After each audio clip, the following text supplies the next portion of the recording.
Yes, people, we're back. Gunnar Souls is with us. He is currently coming live from the Man U protests, live outside the Emirates. This is literally what's going on right now, guys. This is live. How crazy. Wow. Yeah, this is absolutely crazy. Like, you wouldn't turn up. They said we wouldn't turn up. We're in 1,000 now because we love football. We all want to turn and we will play ball. that's crazy. Respect to that. Like, he got Saeed there. Like, I know a lot of Man U fans are there.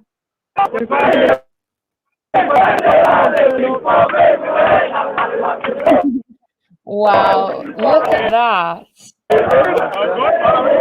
What the hell? That's bonkers. Yes, get on it.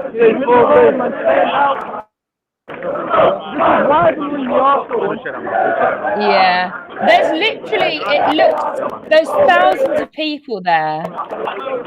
And these, again, are all football fans that want their own around. Oh, wow. Literally. Yeah, like, thank you, Souls. Bye. Wow. Well, I mean, that was a interesting start to the Wine and Football show. Exactly. Well, cheers. I've got cider today instead of wine. I have cider. Oh my god! Cheers! Oh my god. No, because like the sun's out and everything. And I know you want something different. Yeah, see, it's more of that summer drink. You know what I mean? Like, Yeah. That mood, and my goodness, has it been like crazy and nuts this week, show? Like in terms of football, wow. I'm not gonna lie, that is absolutely bonkers. I mean, Laurie says, big up to Laurie. He says the Emmets really in Manchester too, Charlotte. RJ says, my guy Souls, big up. Yes, big up to Souls for actually turning up there.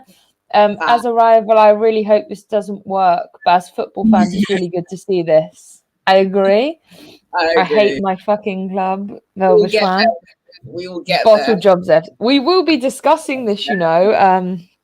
We will get to that point. No, we have to win, Shaw. We have to win. Yeah, I know, you're telling me, like, it's actually it's bonkers. It's just I mean, where do we start? Like, where do we actually start? I mean, we can start with the Arsenal Everton game if you would like. Oh yeah. That happened yesterday. Oh my god. Do you know what? First of all, before we kind of get into that game and typical Arsenal, can we just like big up to their fans for their protest yesterday? Obviously, quite a few people up to that as well. And you know, as a rival, you know, it's kind of good to see you guys struggling because it just means we just keep outshining you guys. But obviously, as a football fan, and we are football fans first and foremost, like it has been tragic and demoralizing and degrading to just see the reputation of these big clubs capitulate over the years thanks to greedy owners. So, you know, obviously big ups to all of them for coming together, uniting. Obviously the Super League nonsense just kind of brought us all initially together because we were all just like, this is ridiculous. And the fact of the matter is, upon further investigation, more news and stuff coming out about this whole Super League, like the fraudulence of these owners of these certain clubs, you know, like the Perez's of Real Madrid, the American owners that own Arsenal, that own Manchester United, that own Liverpool even as well. They're all like, it's just, it's such a money-making scheme to them. It's a business, and they understand nothing about the football and the culture and the heritage. And it's just a way for them to just separate the fans from the game and make it more into a business and eradicate the sport. And it's terrible that it's taken this to, you know, open a few people's eyes, but it's just a shame. It's just such a shame, Charles. But I'm glad to see that everybody's come together. You know, people are serious about saving the sport. You know, we love the competitive nature of the game, and you know, I'm glad that us as Chelsea fans, our protests worked. We achieved what we wanted to achieve.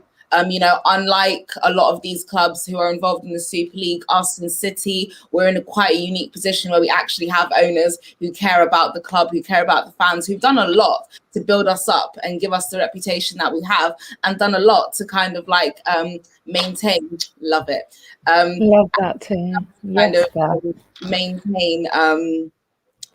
You know, maintain their competitive nature by continuing to invest into their clubs. So us, we achieved our purpose. Like, no, we don't need this. We're in a great position. We don't need the Super League. We are a great established team. We have the financial backing, power, influence, the fan base. We are good. This is great. But for a lot of these other fans of our rival clubs, it's opened their eyes. They're thinking, wow, like this is the straw that broke the camel's back, because they're literally sitting there thinking, we've allowed you to take the mick out of us, to exploit us, to like, because if you think about it, Charles, Arsenal, right? The way they charge their fans for their season tickets, the prices of their season tickets, you'd think they'd be winning the quadruple every single year, year after year. And it's actually ridiculous. And you can see over the years how these owners have just literally tried to just ruin their club by continuing to take money out. And you can see it by how their form has dropped in the league, like how they've stopped, you know, United aren't winning as much trophies as they used to before. Arsenal stopped even competing to get into the top four, and they're now a mid-table club. Tottenham, despite all their efforts of trying to be relevant, they still won nothing. So it's also disregarding the competitive nature of, you know, these other teams who've done well, who've been smart to get themselves. But I think if you look at between all the protests this week, even Chelsea were in a good position, but you saw the protest. There was thousands of you there, like, and Arsenal protest, there was thousands. Yep. In the Man U protest, there was thousands. Look at the Spurs protests. They are comfortable being stable. Spurs are comfortable being stable. Like none of these other teams are. And that shows how far down, for me personally, the fact that Arsenal fans are still fighting for this, for me, Arsenal should be where Spurs are. I think Spurs have just got lucky, because if you look at it, Spurs fans just given up. Like, I know there's some Spurs fans that have just turned to, like, some people have turned to drink. Some people just don't even bother anymore. Some people just don't even care. Like, Who was it? Oh, I think, was it Indiana that put a comment one time that said, I think he named like a few Spurs like YouTube channels, and he was like, all of these, and even Jose as well, they're all bigger than Spurs. Literally. And I was just like, actually ridiculous. Kind of facts. That's true. And I guess that's kind of what goes to show, like, if I'm Leicester, if I'm Everton, if I'm West Ham even, and I'm hearing that Spurs got invited to this, I'm feeling hella disrespected. I'm just like, what? Wait, hold on. Especially Leicester, because I'm sitting there thinking, remember that year they won the Premier League as well? Yeah. One of the top 4 teams was like doing terribly that year, and everyone thought, okay, and Tottenham weren't doing too bad. Everyone thought, okay, maybe this is the year that Tottenham might win, and they couldn't even do it. I think they finished third. They didn't even finish second. United this comment is very valid. Beth says, did you guys know Spurs have the second most expensive season tickets in the league? For what? Now, this is a very good point. It's fraudulent. And Charles, this is a prime example of how, like, these owners, these so-called owners, like I said, they're raising the prices of these tickets, yeah. And even when you go inside the stadium, I don't know, like a pint of beer, not even a pint, a half pint probably costs 10 quid. You know, a pint probably costs 20 quid. You know, the food probably costs like 50 quid or whatever. Do you know what I mean? And all of this stuff is in an attempt to exploit the fans, to generate money and revenue, so the stadium can pay for itself, because they are not willing to spend money out of their own pockets. Exactly, but you have to wonder, like, especially with Spurs, like they have obviously the second most expensive season tickets in the league, but I'm just wondering, all that money, like, where's it going? Because I don't see these expensive players. Like Spurs have never bought a big player over like the 80 mil mark. They've bought like an 80 mil, but not over the 80 mil mark, and I wonder why that is. Because I wonder what ENIC and Levy are doing with this money. Because if you have the second most expensive season tickets and there's nothing coming out of it for the fans, like just because you have they don't even have nice shirts. I'm not even gonna lie anymore. They don't have nice. Have you seen the kit, like the new retro kit that's come out? God, it's vile. It's so ugly. Big up to Sideline Podcast. Big up Charlotte. Prices need to change over the whole game. Tickets is just the beginning. Absolutely agree. The ticket thing is kind of, I mean, I know Chelsea have kind of said they're going to freeze their prices to 2011, 2012 prices. But I mean, actions speak louder than words. Like the fact is that like Chelsea, whether we like it or not, and I'll support my club to like the day I die, but Chelsea betrayed my trust. That trust just doesn't come back overnight. It doesn't happen. I need, instead of words, do actions. Yeah. Actions for me speak louder than words. So if you are going to do those prices, absolutely, I'm all game to be okay with this. But Velva Schwan says, my week has been ruined. Liverpool draw twice this week. My cricket team, Mumbai Indians, lose twice in a row this week. Great fun. I know they did. And he says, why weren't we protesting today? Oh, because Konate is coming to Liverpool. And again, this is something that needs to be worked out between your fan base, Val, because if you look at other fan bases, I mean, we as Chelsea fans, we all came together. We went out and protested because we were not going to stand for it. Yeah. Arsenal fans, you saw what they did yesterday as well. United fans, what they're doing today, what they're still currently out doing. You know, it's something where if you need change, if you really want change, if you're really tired with all this crap that's happening at your club, like, I don't know, Velv, if I'm a Liverpool fan, like if me and Charles was supporting Liverpool coming off the back of a Premier League win, yeah, we've won the title, and now it's looking more and more likely that we are not making those Champions League spaces. I'm fuming. I'm disgusted. I'm disgusted at my club and my board and the owners, because I'm just thinking, how could you not have foreseen this coming? Did you really think all of these players were going to stay fit for 3 years? Like, it was bound to happen. You didn't think to line up a few, you know, in the past 2 years, you didn't think to go into the summer transfer windows and find equally good players to rotate the squad properly and efficiently. Yeah. I would be fuming. I don't think their man management has been good either. But Sideline Talk says, thing is, if one club does it, will be the start of what means to go on. I doubt. Some clubs in better positions than others. Chelsea definitely. Now, I agree we are. LP, a Chelsea fan, says, I'm happy the ESL has gone for now. It is a for now, to be honest. Like, you know, they're going to try and do something like this again. But as a Chelsea fan, I do feel betrayed and some sort of hurt, not going to lie. I think every fan that's done that is entitled to have that kind of hurt, that kind of betrayal, because everyone got mugged off. The players have a right to feel like that. The managers have a right. The backroom staff, like everybody has a right to kind of feel mugged off. You know, it's a really shit situation for like fans, managers, and players. And we can't be just blaming the managers and the players, because every manager has come out and said the same thing. They didn't know until the day it happened. Like every player has said the same thing, that they found out on the same day as us. Dizzy says, watch the Glazers and Kroenke spend money in the summer. Arsenal might even sack Arteta. Fans will go back to normal again. Watch this space. But it can't.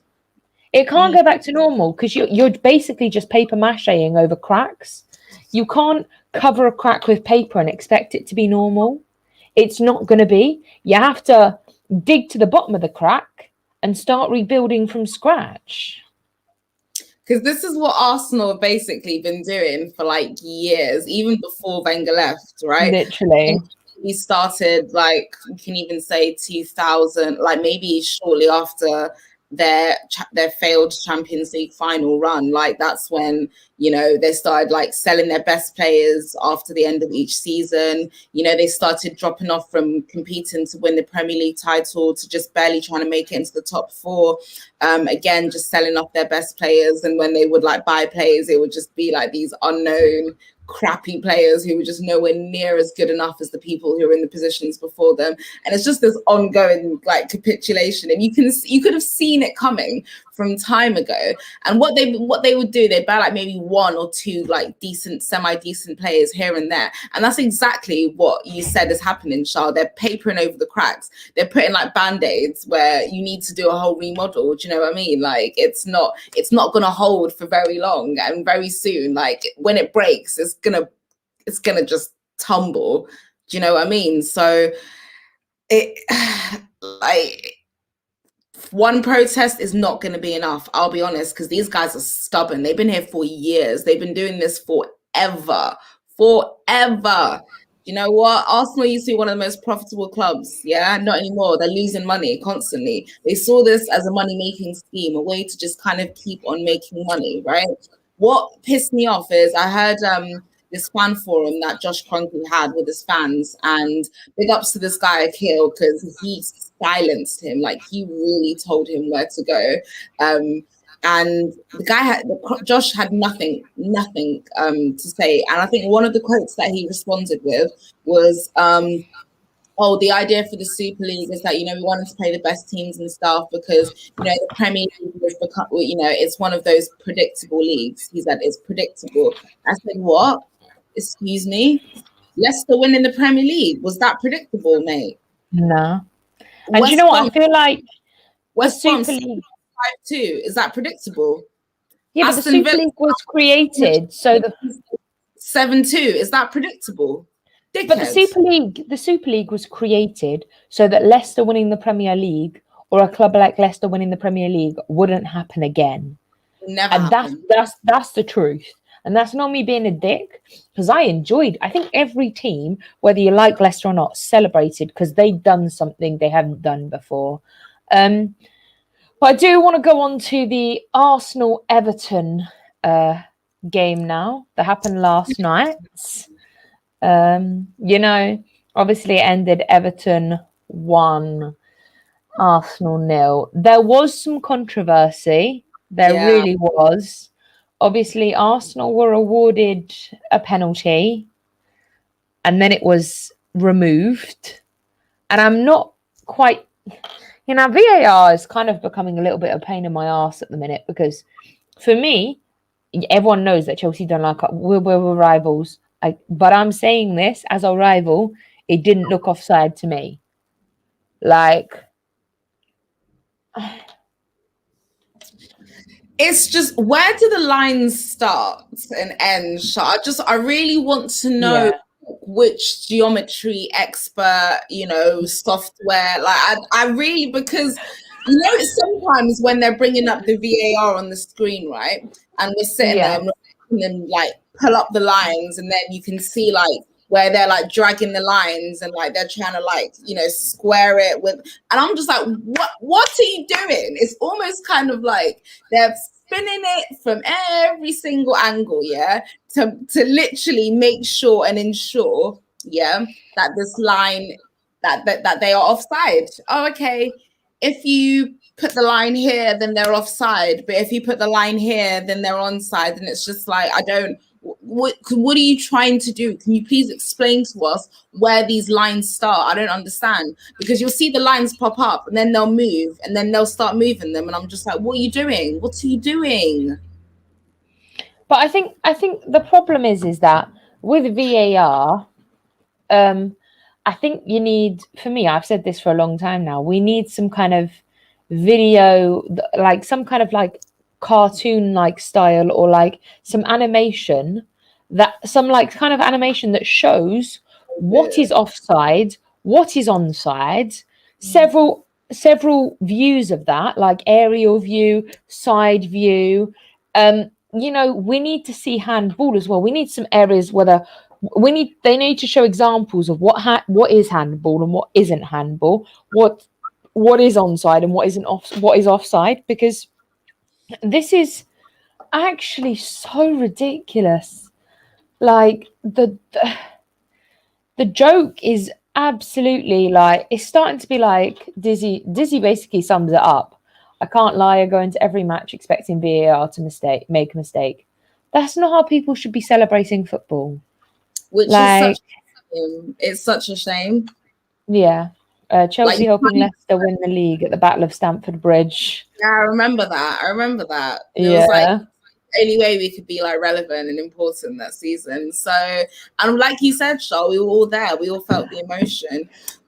And this is exactly my point. Like, going back to what Dizzy said, like, VAR was brought in to eliminate human error, and yet there's still mistakes, probably even more mistakes being made because of human error. I don't understand.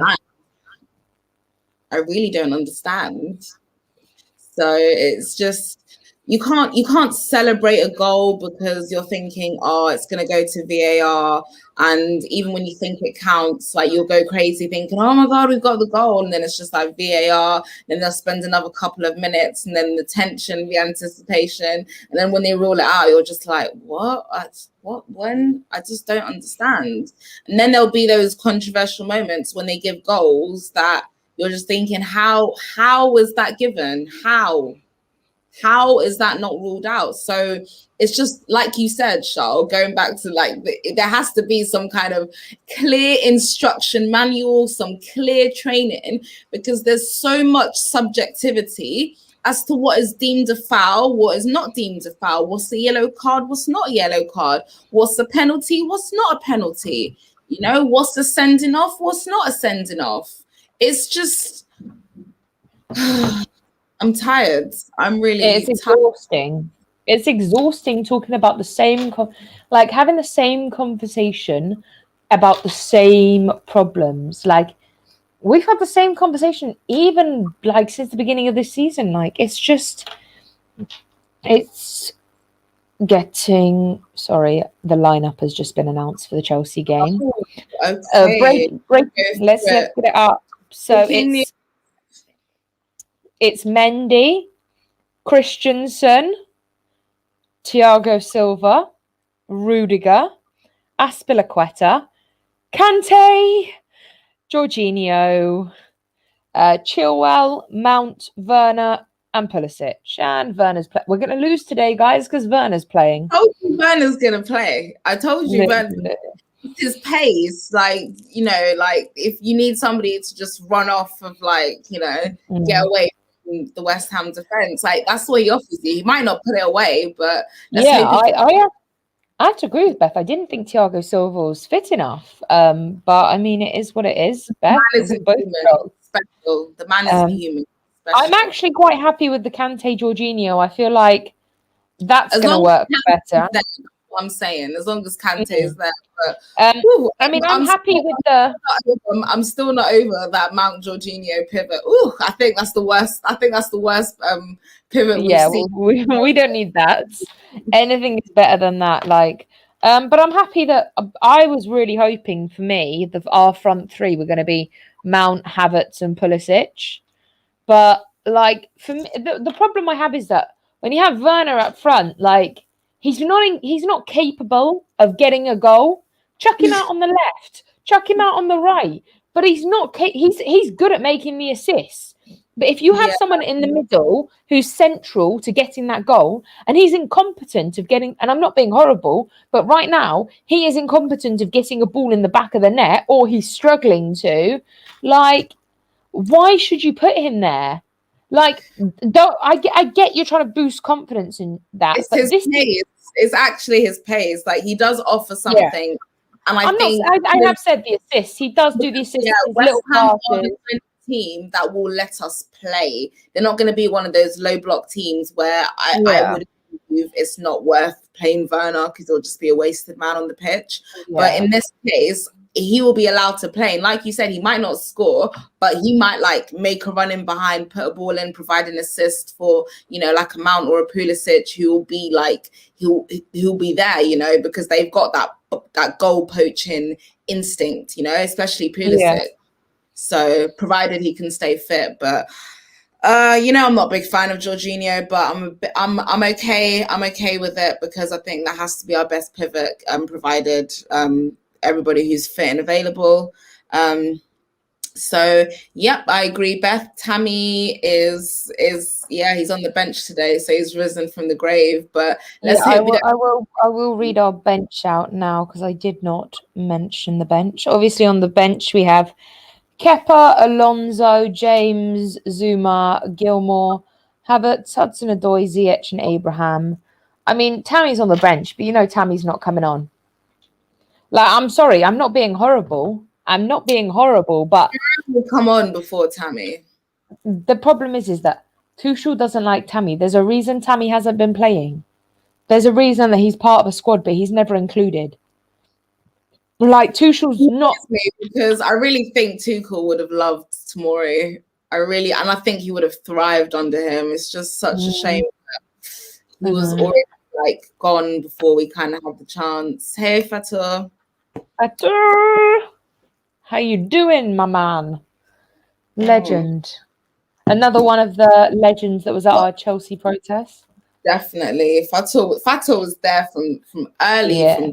He came from quite a long way away. Yeah, he did, didn't he? We have a very creative players behind Werner, so hopefully he can put the ball in the back of the net. Unlikely, but we can hope. But this is my point. Like, I'm happy with Mount and Pulisic because Mount and Pulisic have shown they can get goals. Like, it's Pulisic is more clinical than Mount, I think. Mount is more of a hard worker. Like, sometimes we see Mount he's like just consistently hard working. He's consistently everywhere. Because we see like Mount get into these positions and sometimes he finishes them off beautifully and other times we're just like, how did you miss that? But with Pulisic, once he gets into those positions, he rarely misses because he's so clinical. And that's what made him such a vital player for us at the back end of last season, I think. We're just debating whether Werner's... Yeah. We're happy. I mean, I'm happy with our back three. I'm happy with our wing backs. I'm happy with our pivots.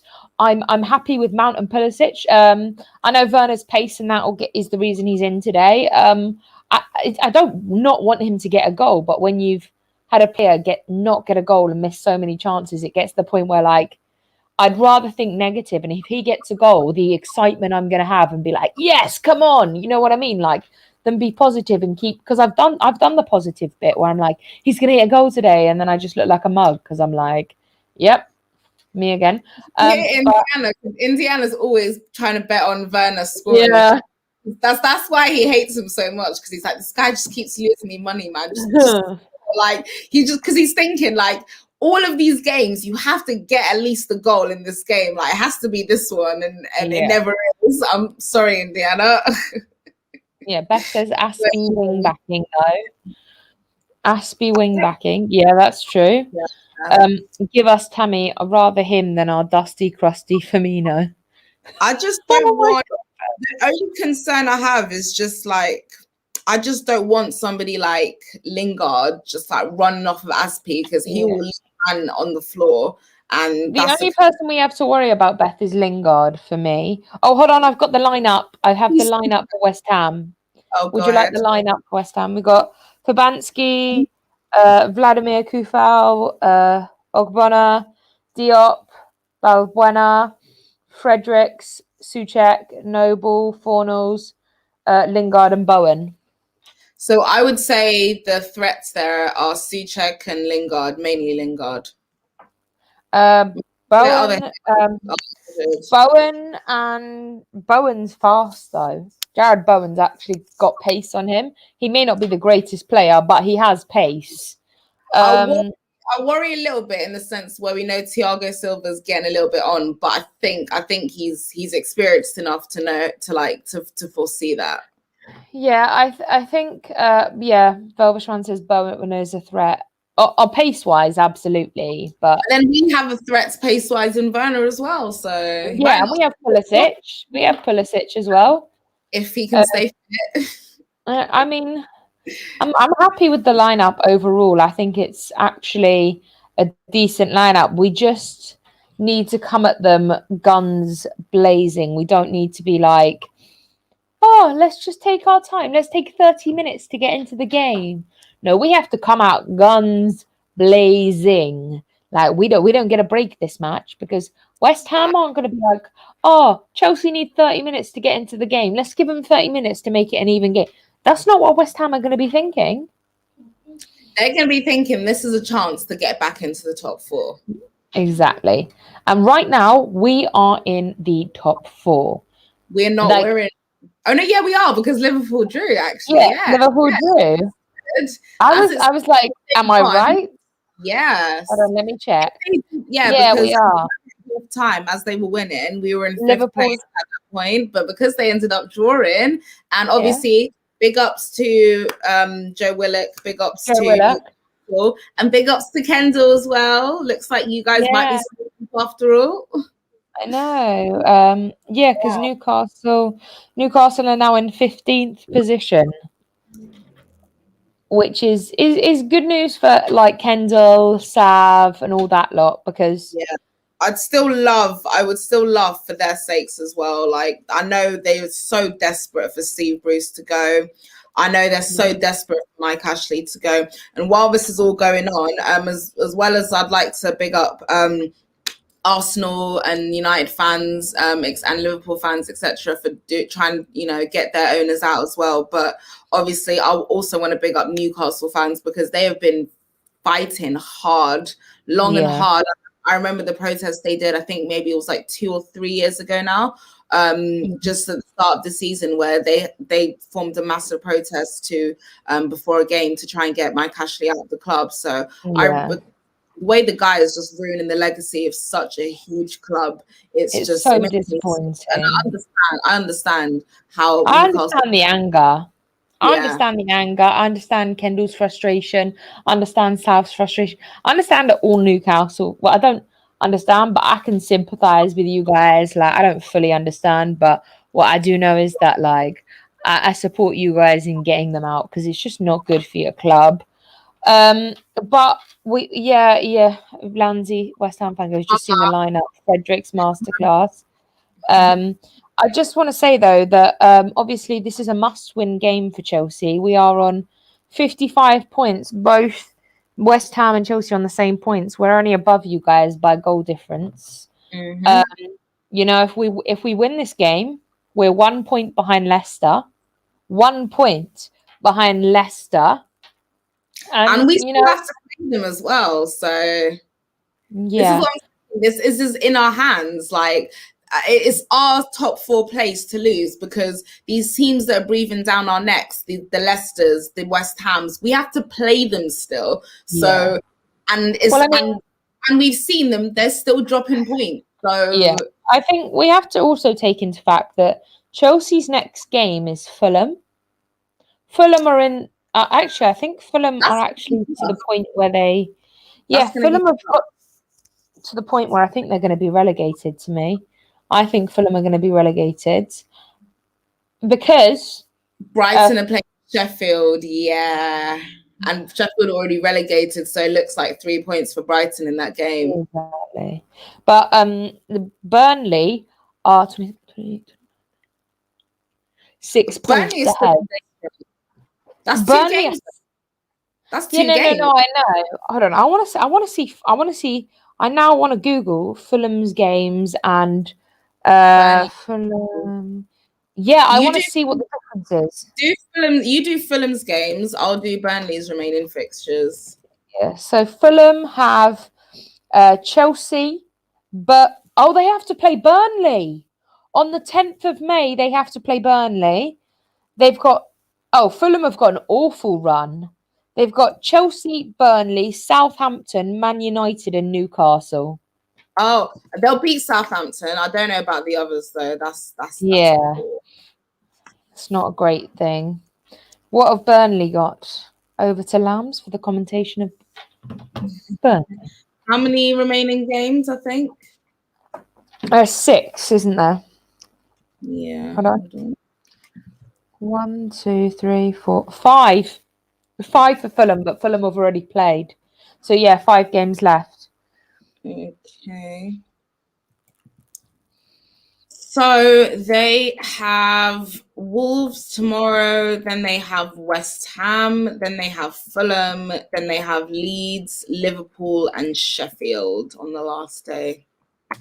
So Okay, Burnley might take it, you know. Yeah. I feel like Fulham have the heart, like they've got to play us. They've got to play United. Fixtures. Like it's not. That's a hard one to call. You know, that's a real hard one to call. You never know. Fulham might actually like when you're fighting for something and you have a real incentive. Like those can be the toughest teams to face. They can really be like they can test you. Yes, they can. Yes, they can. And if you think about it, Liverpool look like they're out of the top 4 race. They've not really got anything to kind of go for. So yeah, exactly. But obviously, with Manchester United, it looks like second place is pretty much secure for them. The only thing that matters to them is this Europa League competition. So again, the incentive is being taken out at these closing stages. So they might not really give it. And this is where Fulham can capitalize. Yeah, but I do want to say, obviously, I do want to big up Norwich because obviously Norwich left the Premier League a season ago. They played this season in the Championship. This season they've been promoted again to the Premier League. That's not bad to do it. That's not bad to do a season out and back in again in a season. Like fair play to them, you know, like they obviously wanted it enough to kind of get it. But I'm like looking at the Championship table. It's again very close for the Championship. You obviously got Norwich that have been promoted. Watford, I think, will obviously go through because they're 10 points ahead of third place. But if you look at third and fourth, you have 1 point between Brentford and Bournemouth. Like, that's impressive. Wow. You know what? I'm a little bit gutted.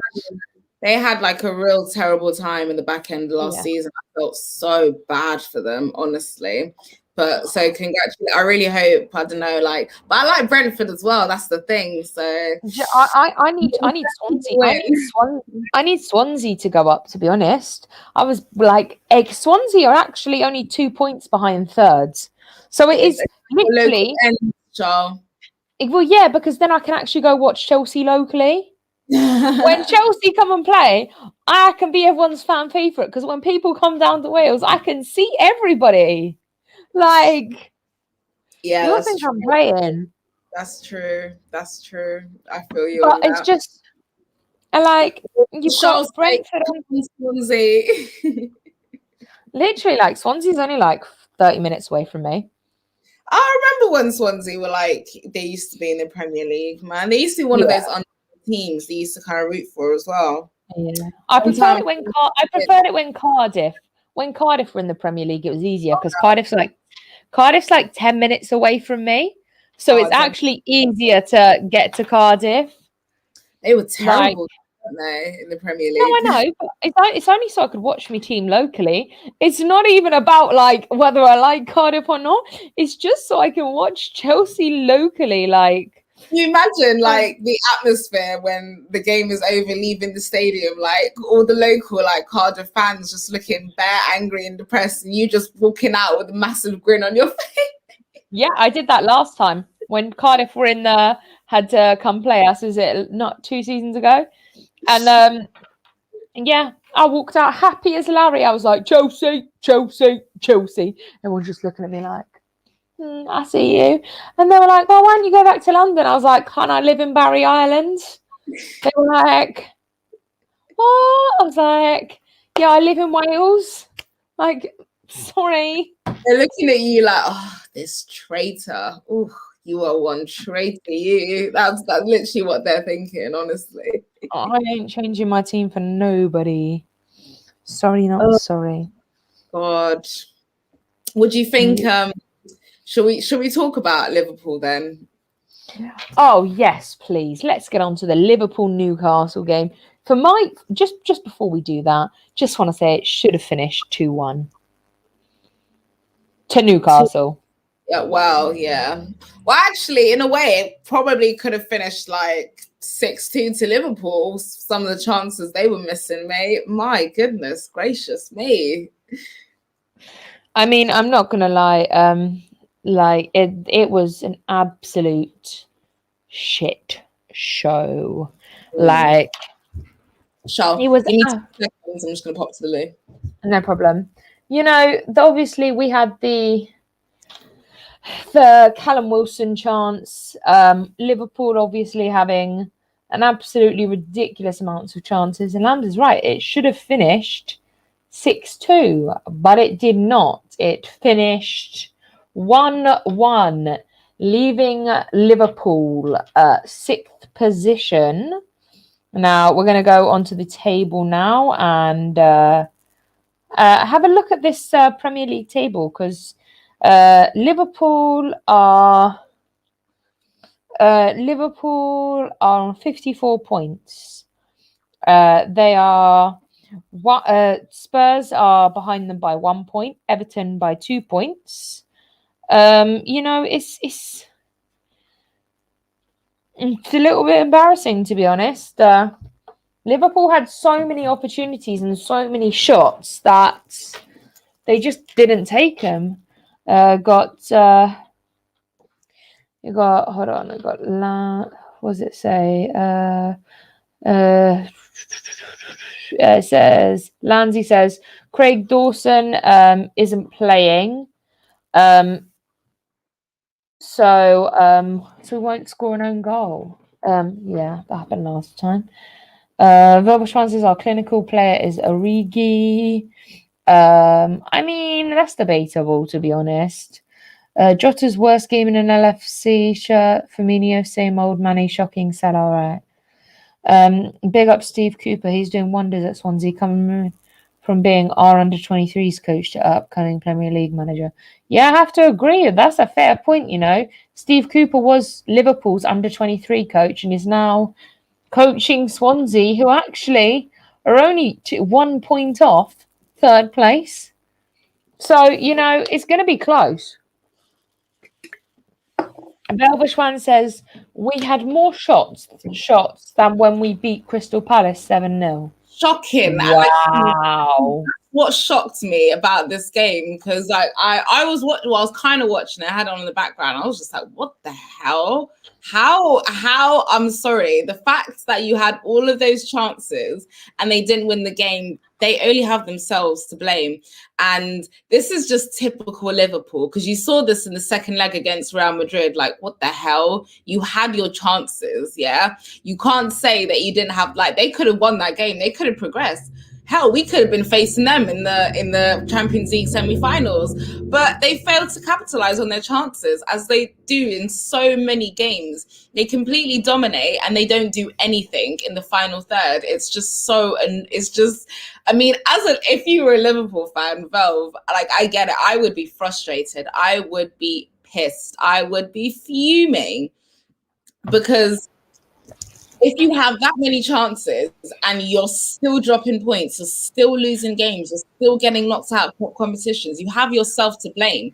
If you look at Liverpool, right, they have good enough players. They should be competing, not winning the league or trying to maintain their title. You should definitely still be in the top 4 places for sure. But it's the fact that their manager's so stubborn. They continue to play this high line, even though it's clear at this point you have been sussed out. Everybody knows how to play Liverpool now. Everybody knows how to beat Liverpool now. And it's a bit like Chelsea and Lampard. when they finally sussed them out in this 4-3-3 formation, it was not working. Everybody sussed it out, and everybody then knew how to play us. Yeah. I went from celebrating a VAR decision for the next 10 seconds to smashing my team. Mate. I mean, I don't even know. I mean, just sometimes when I'm just skimming over the post match reaction videos, skimming through the Liverpool fan channels, hearing what some of the fans have to say on the terrace, and what the Coppish, some of these other Liverpool like Anfield agenda or whatever. And oh my god, when I was watching some of them last season, they were just so happy, Charles, like literally the happiest people ever. And now when you're looking at them, they look as stressed out as Arsenal fans, to be honest. They look about as stressed as Arsenal have been for the last 10 years. It's crazy to see like the change, and I don't blame them. It is frustrating as hell. And it begs the question, are Liverpool so stubborn? Are they just a single system team? Do they just need specific players to make the system work? Is it that the owners haven't invested? Is the manager being stubborn by refusing to play different formations?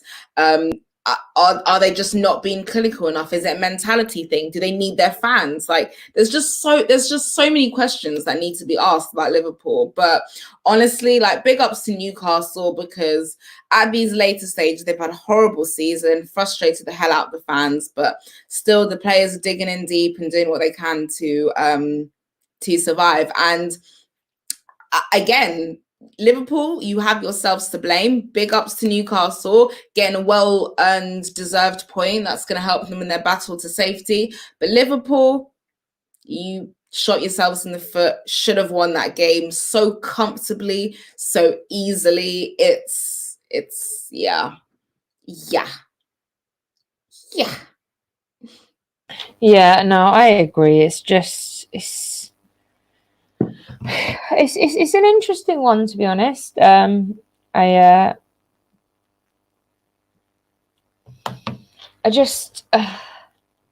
It's a tough one. I mean, Klopp's not obviously going to change anytime soon.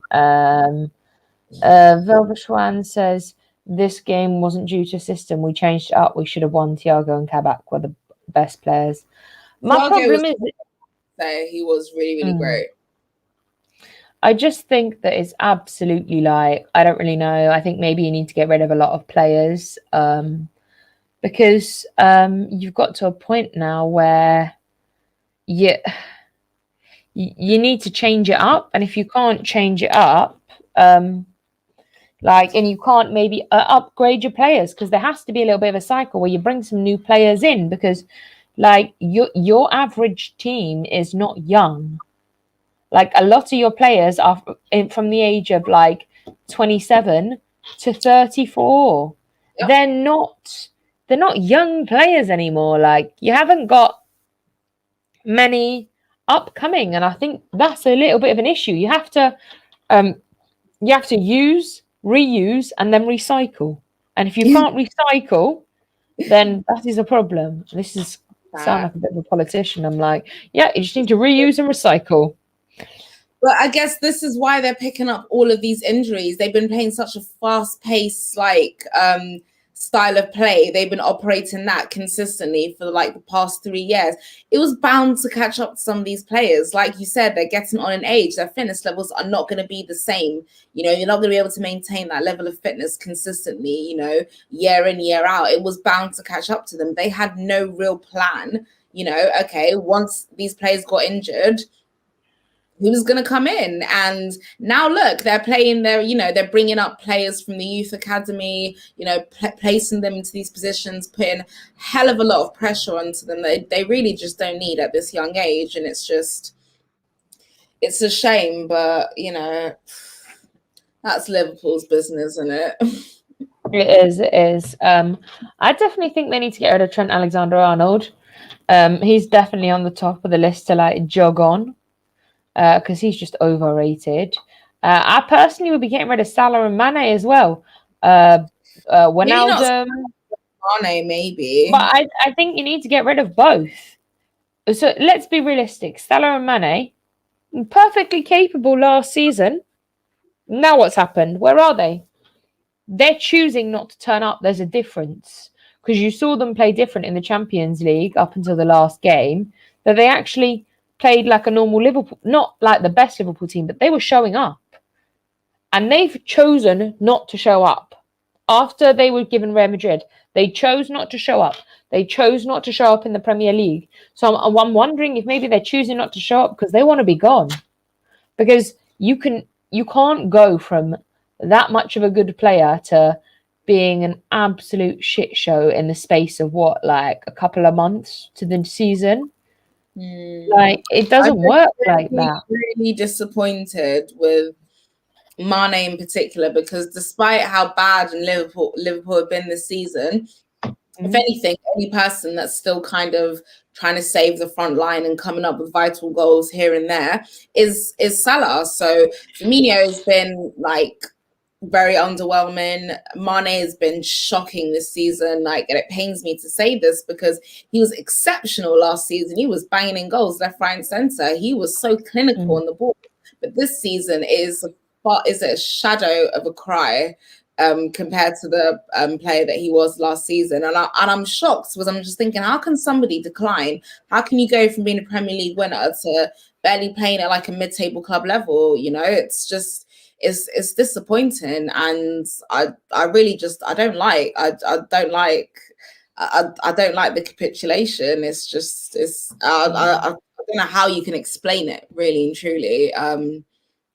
It's not good enough. I do have to just announce, obviously, that Watford have now officially been promoted to the Premier League. So congratulations to them. Again, they've done a Norwich. They've been put down, relegated one season, and back again. Like, here to fight another day. You know what I think?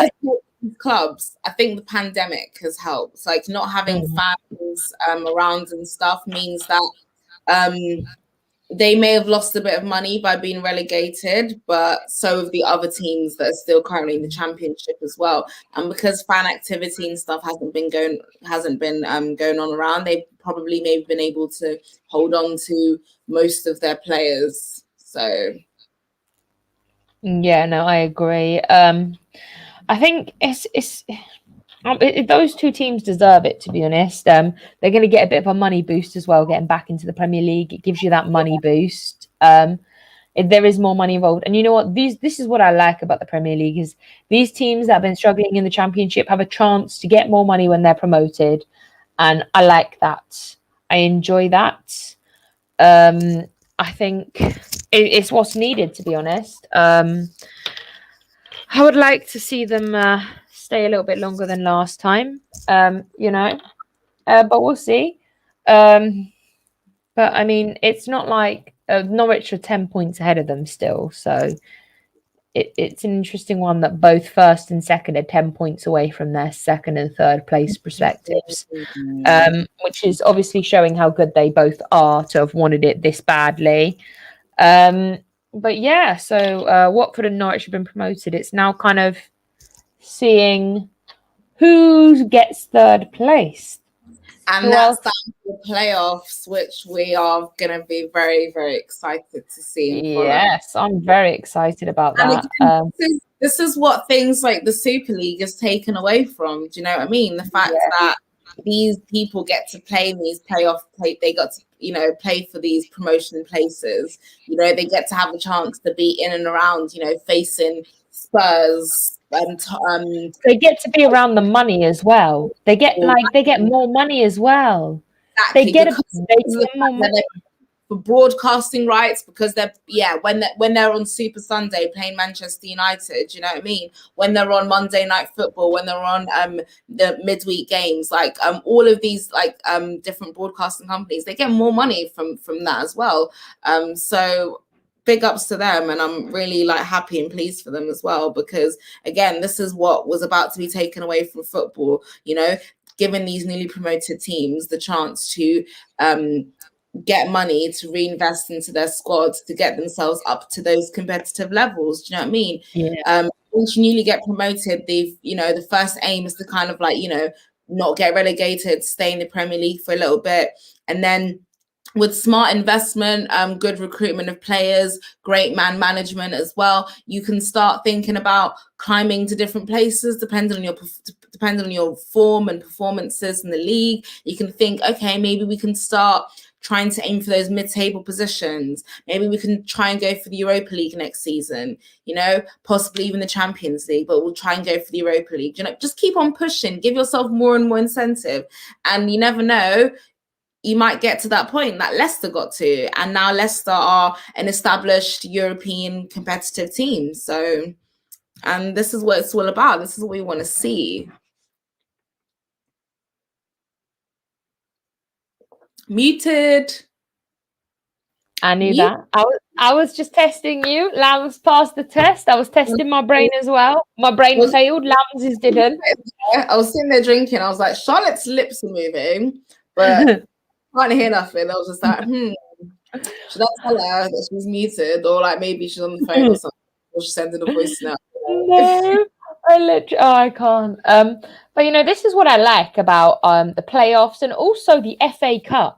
The FA Cup gives players from League One, League Two, the Championship, gives players from all around that sometimes aren't even in a league to play against the FA Cup. And this is what I love. And that's what I love about it. The FA Cup is one of the longest, most prestigious cups that we have in the UK. And I would never want that taken away from anybody or taken away from us, because I enjoy watching us. Like, we played Barnsley. When are we ever going to play Barnsley in the Prem? Like, not being horrible, but like, I enjoyed that. We've played teams like Marine ever going to play Tottenham. Like, that was like the biggest game. That was their biggest game ever, and they were so happy. Exactly. That's what it's all about, things like that for me. I agree. I literally agree. The possibilities in the FA Cup are endless. You could never know who you're going to get, and that's what I enjoy. Like, look at the Colchester game. Was it Colchester? They beat Spurs on penalties. Yeah. Like, when do you expect that to happen? But they did it. They knocked Spurs out. Like, this is stuff you're not going to get back. The enjoyment and the entertainment. His career at Spurs shortly after that, and now look at him. He's managing PSG. It's mad, guys. It's all mad, but only in football. Only in football you get things like that happening. Choupo-Moting, who was playing with Stoke when they got relegated, went to play for PSG and Bayern Munich. Like, guys, only in football, man. Only in football. And it's the fact that we have these competitions and tournaments that keeps all of these lower league, like these League Twos, League One, like even like Charles said, non-league teams relevant in the conversation. It gets them noticed, Like you said, there would be no Cristiano Ronaldo if United didn't get drawn up against Sporting Lisbon. They didn't have that game. When would that wouldn't happen? That would never have happened. Exactly. So I just want to announce Liverpool owners FSG have rejected a £3 billion offer for the Anfield Giants. Keep pressuring them. Keep on everybody, like all of these billionaires, because I think collectively there's something like maybe half 1,000 or like just under 1,000 billionaires in the whole wide world collectively. If you have the money, if you like football, just keep on bidding, keep on throwing bids at these clubs. People will keep on protesting. The pressure will become too much. They will eventually sell. Because they're realizing they're losing money because nobody believes in their projects anymore. Nobody believes their lies and their manipulations anymore. Okay, the bridge has been burnt. Okay, and they know this. So keep on throwing bids. Keep on making these reports relevant, because that's what's going to gain traction, because people are going to keep talking about how somebody else has tried to buy United, somebody else has made a bid for Arsenal, somebody else tried to buy Liverpool. Like, keep these conversations going, because the longer it keeps going, these owners are going to crumble. They're going to realize that we are so much stronger together, united, that their money, their influence, their power means nothing compared to our voices. So I just want to bring up Velvet Schwann's comment. breaking news: Choupo-Moting's agent is found to be the founder of Tinder. No wonder everyone gets a perfect match. Good And one. and on that note, we are going to wrap it up now. You know, we've discussed just about everything. We've gone from the Super League to the fans to the clubs to the Arsenal game to just about everything. Lambs, where can people find you? Oh, has she frozen? I think she's frozen. Okay, well, you can find Lambs on her new YouTube channel, Lambs Reacts. Please make sure you go subscribe to that channel. Great channel. Brighton review is going to be up tonight, so please check it out. She's on GNA. She's on GNA TV. She's part of GNA. She hosts the women's show. She's on Sarkhan Zizi, What's Politicking show on Saturday at 3 p.m. And she's also on the First XI Offside Rule with me on Thursday at 10. If I've missed anything out, I'm sorry. Please like this video, subscribe. Guys, just to let you know that in about 15 minutes... Oh, she's back. Guys, she's back. So sorry about that. Did I miss everything? Lambs Reacts, GNA, the First XI, Sarcasm City, What's Politicking. Did I miss anything? Oh, Midnight Vibes. She's on Midnight Vibes too. I'm just everywhere, guys. Honestly, seriously, just here, there, and everywhere. But please subscribe to Lambs Reacts. I was literally just thinking, let me kind of get back. So I was looking at the time. I was like, oh, Charles should be signing off now. I was like, I hope she doesn't have to do it without me.